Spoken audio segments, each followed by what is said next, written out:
आऊज़ु बिल्लाहि मिनश्शैतानिर्रजीम बिस्मिल्लाहिर्रहमानिर्रहीम। अस्सलामु अलैकुम नाज़रीन, मैं हूं अनीस आरिफ और आप देख रहे हैं द इंटरनल ट्रुथ। आज फिर से आपके लिए एक और काबिल सताइश वीडियो लेकर आए हैं। आज की हमारी वीडियो में हम आपको दिखाएंगे कि आखिर तुर्की एक मुस्लिम मुल्क होने के बावजूद इतना ज़्यादा मॉडर्न क्यों है और इसके अदाकार इतने ज़्यादा वेस्टर्न या आम ज़ुबान में कहा जाए तो इतने ज़्यादा बेशर्म क्यों हैं। क्या इन अदाकारों की ही तरह तुर्की के सारे लोग मॉडर्न हैं और आखिर क्यों तुर्की पर अजान देने तक पर पाबंदी लगा दी गई थी। तो चलिए वीडियो शुरू करते हैं, मगर वीडियो को आगे बढ़ाने से कबल हस्बे रवायत ने आने वाले सामीन से हमारी गुजारिश होती है कि वीडियो को लाइक और चैनल को सब्सक्राइब कर दीजिए। शुक्रिया। नाजरीन, तुर्की हमारा बहुत प्यारा और हर दिल अजीज़ इस्लामिक मुल्क है, जिन्होंने कुफार की बहुत सी साजिशों को साल हर साल बर्दाश्त किया।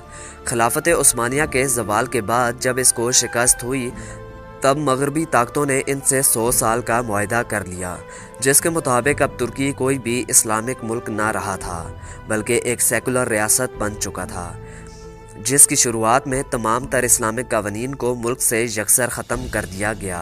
यहाँ तक कि तुर्की में अरबी ज़ुबान पर मुकम्मल पाबंदी आयद कर दी गई और कोई भी शख्स अरबी ज़ुबान में अजान तक नहीं दे सकता था। अगर कोई शख्स ऐसा करता पाया जाता तो इनको सख्त सज़ाओं की पादाश्त सहना पड़ती।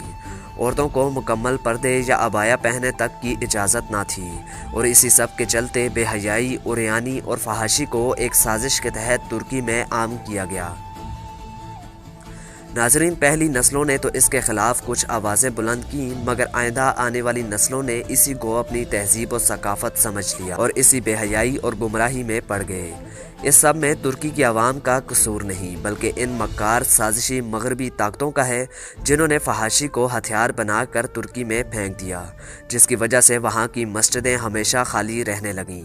मगर अल्लाह ताला का शुक्र है, फिर वो वक्त आया जब तैयब उर्दुगान की हुकूमत शुरू हुई, जिसने अपनी सोच समझ से आहिस्ता आहिस्ता तुर्की को बदलना शुरू किया। आज तुर्की की मस्जिदें नमाजियों से भरी रहती हैं। हर घर में तकरीबन एक हाफिज़ कुरान बन रहा है और आए रोज़ इस्लाम की खातिर अपने मुसलमान भाइयों के लिए आवाज़ उठाना तुर्की का मामूल बन चुका है। अब ये फहाशी सिर्फ तुर्की के अदाकारों तक रह चुकी है। ज़्यादातर अवाम अपने इस्लामी इक़्तिदार को पहचान चुके हैं, जिससे साफ नज़र आता है कि जी हाँ, तुर्की बदल रहा है। और हमें उम्मीद है कि 2023 के बाद इंशाअल्लाह तुर्की मुकम्मल तौर पर इस्लामिक मुल्क के तौर पर सामने आएगा।